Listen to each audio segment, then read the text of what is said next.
As an urban explorer, he had been to many houses and abandoned factories and various other structures over the course of the past few years. Mark had been waiting for his friend, Ben, to call him to meet up so they could explore the most mysterious house in the area, the house located on the corner of Blinker Street. The house had been there for over 70 years. It was a 5-bedroom mini mansion. After the mysterious deaths of the first family to live in it in 1949, everyone whom had lived in the house since then had reported serious paranormal activities. There were a few cases where people just vanished, having never even left the house. Mark was fascinated by the stories behind the house.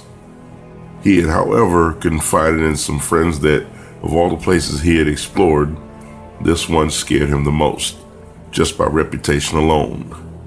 Mark had decided to stop putting off his exploration of this old house. It had been abandoned in 1978. The family who had lived there seemed to have left in the middle of the night. The only problem was that the car was still in the driveway, where it still sits today in 2019, unclaimed or salvaged. Mark's thoughts about these things and the cursed items and various other mysteries of the house was interrupted when his phone began to ring suddenly.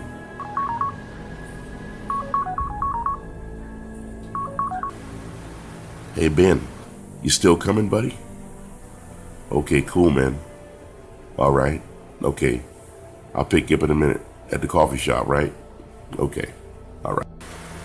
After picking up Ben at the coffee shop, within a few moments, the two men were pulling up into the yard of the creepy old house on Blinker Street. The creepy old abandoned car still sat out in the front yard, slowly rusting from years and years of neglect. A few minutes later, the men checked their camera gear and lighting and slowly entered the house. As they entered, the smell of old wood and mold and spoiled food from years ago filled their nostrils, offending their senses of smell. Hey Ben, you smell that, man? God, it stinks like hell up in here, man. Jeez. For real, dude, this place is funky and creepy, you know what I'm saying, man? Yo, man, let's hurry get this filming done so we get up out of here, man, for real. This can't be good breathing this stuff in, you know what I mean? Damn, man, it smells like ass up in here, man, for real. Yeah, I definitely agree, buddy, but look, I mean, we gotta get this filming done, right? So, let's say an hour. I mean, how's that sound to you? Sound all right? Yeah, all right, man, all right. But shit, I guess an hour won't hurt, you know what I'm saying? Man, I think it'll be best. Let me just take the upstairs. You get the downstairs. We get these videos, get these views and these likes. Let's get out of this stinking ass house, man. Damn, it stinks in here, man. After reaching the top of the stairs, Ben looked around. He had a sense that he was being watched, and something evil lurked in the shadows. His GoPro camera would possibly capture every moment on video. The darkness loomed ahead, along with Ben's uneasy feeling. It would not be long before both Ben and Mark found out firsthand that this house was not so abandoned as they formerly thought. The hairs on Ben's neck stood up as he rounded the corner of a long hallway. He swallowed hard. His stomach knotted up. He could feel that he was not alone, but he tried to convince himself that it was only the creep factor of the house. Oh,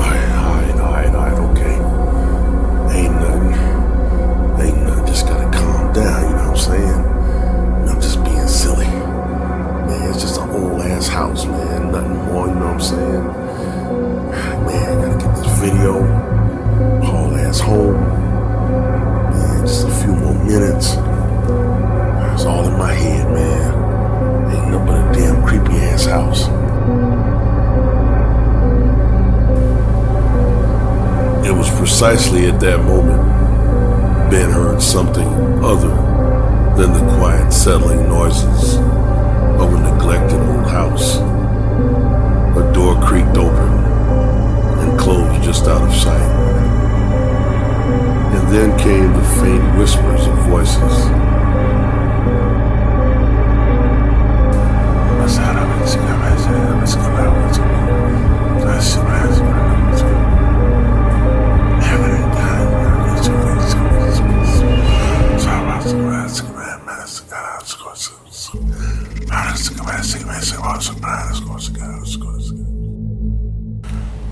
Ben froze in terror. He tried desperately to aim his light in the direction of the sound that he was hearing. Ben tried to tell himself that maybe it was a homeless person who had been living in the house that didn't want to be disturbed. Hey, yo, man. Yo, we just up in here filming a video, man. You know what I'm saying? We're not a threat to nobody, man. Yo, don't nobody mean you no harm, man. Just come on out. Just come on out, man. The reply he received sent chills up and down Ben's spine as his heart raced fast in his chest.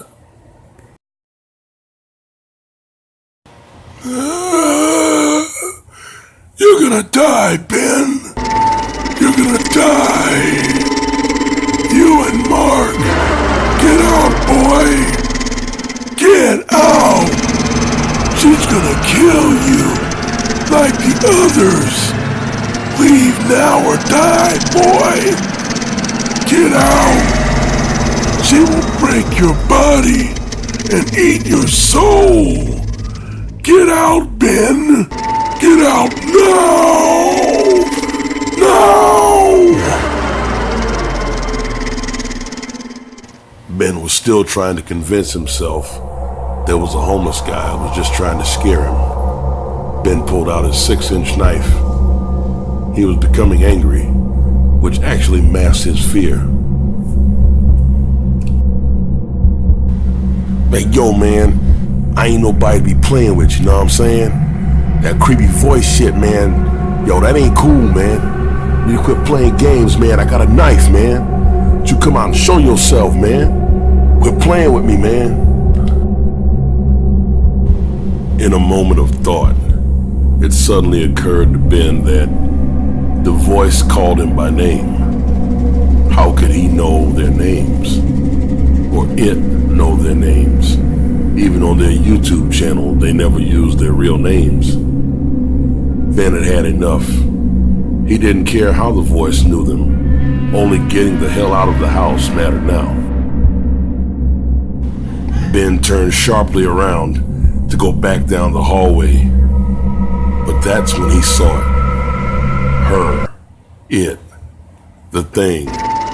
It was tall and menacing. A figure that stood only feet away from him. Ben tried to scream out, but the figure moved, and before Ben could recover or react, it enveloped him in an ethereal cloud. Her evil, frightening face was the last thing Ben saw as he felt his body being squeezed as if by a giant fist.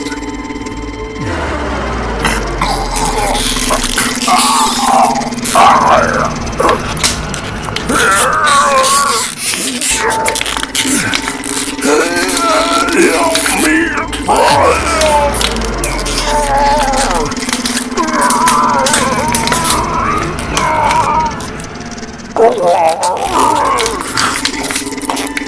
You're mine now. Your soul and body. Mine.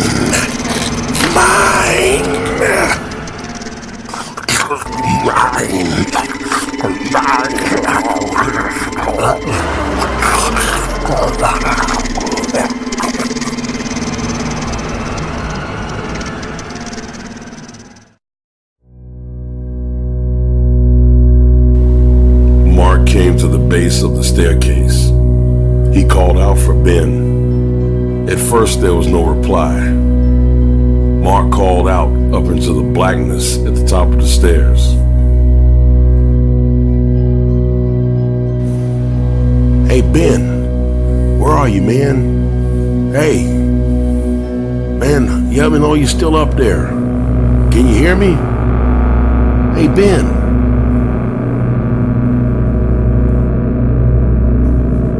A voice answered Mark. It sounded a little like Ben, but something was a bit off. Mark decided to investigate and see about his friend for himself. A few moments later, Mark was upstairs, ready to walk down the long, dark hallway. A cold chill came over Mark as he walked slowly and cautiously down the long, dark hall.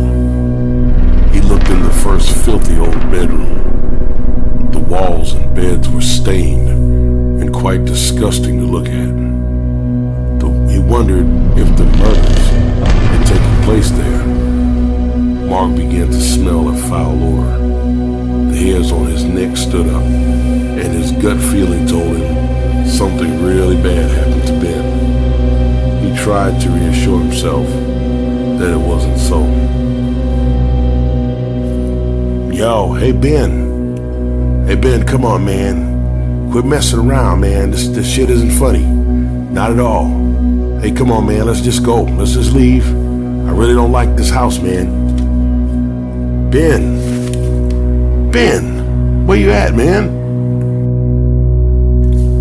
It was at that exact moment Mark heard a voice speak to him, and it wasn't Ben. The voice came from the next bedroom. He was very afraid now as he opened the door slowly, shining his flashlight in it, and for the first time he froze. He saw the shadow of a young woman standing in the window.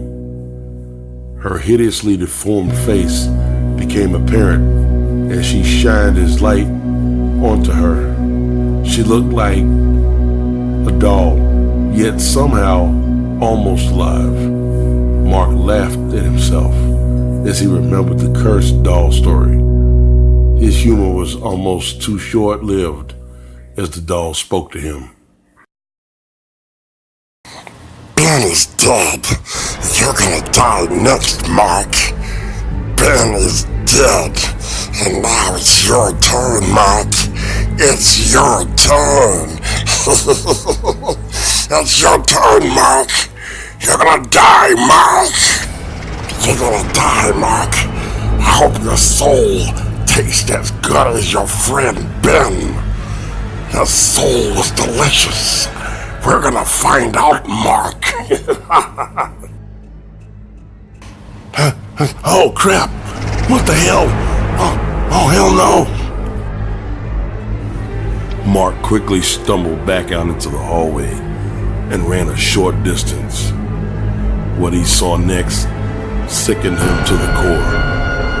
Ben's bloody, mutilated body lay prone in a pool of his own blood.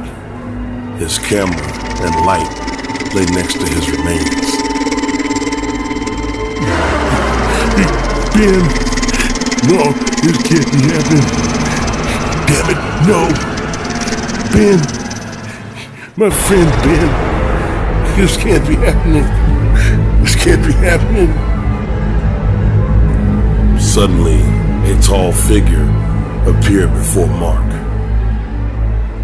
It was very tall and moved in a slow and creepy way. Mark's instinct was to run, of course, but he had waited far too long. What the hell? What the hell are you? Who are you? What are you? Mark, we are Velosa. We are many. Your body and soul are mine now. You will die! You were warned, boy!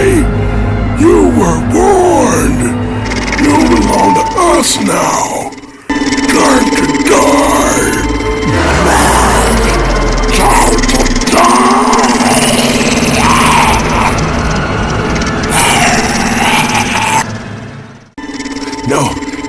I will. What the hell? I can't move. Please, wait. Wait, please.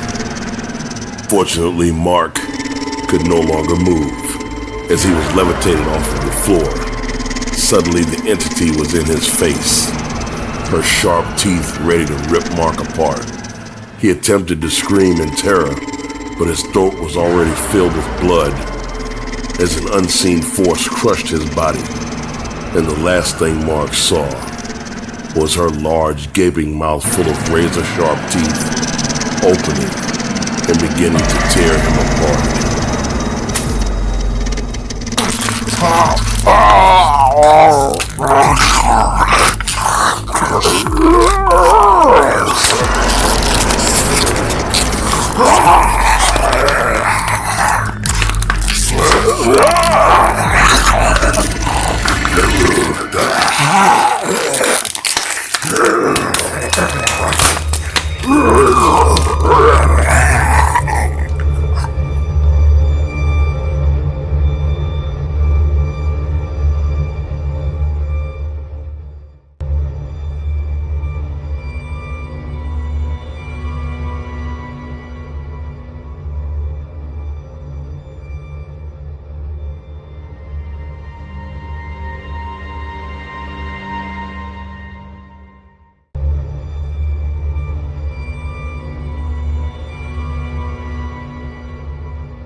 Well, welcome back. Apparently, people just don't listen and don't learn. They just like messing around on my property. But you know what I always say. Cut that throat.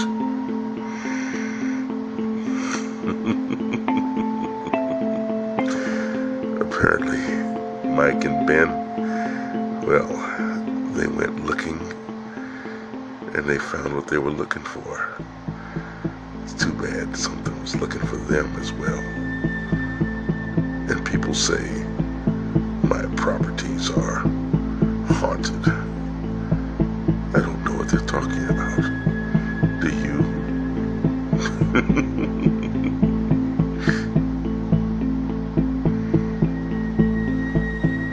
Anyway, I'm glad you enjoyed tonight's tale. And remember, stay out of my properties or I cut that throat. Until next time, enjoy yourselves and come back and see Mr. Nighttime.